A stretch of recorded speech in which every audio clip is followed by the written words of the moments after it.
In today's video, I'm going to teach you how to schedule email Mautic. By the end, you'll know exactly how to set a start time, an optional stop time, and make sure your email is ready to go without any last-minute surprises.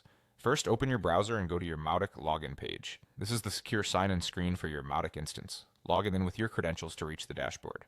If you have multiple environments, double-check you're in the right one before making changes.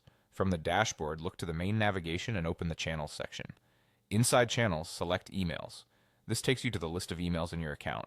Find the email you've already created and want to schedule. If your list is long, use the search or filters to locate it quickly. Click the email to open its details page. Next, click Edit. You're now in the email editor where all the key settings live. Scroll to the area that controls timing and availability.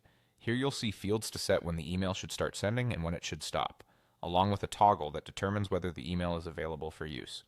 Turn on the Available for Use toggle.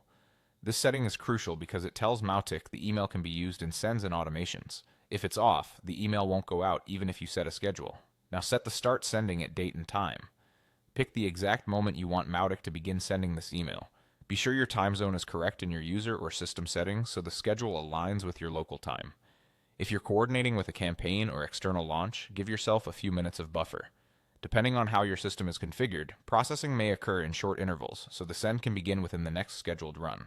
Set the stop sending at date and time to define the end of your sending window.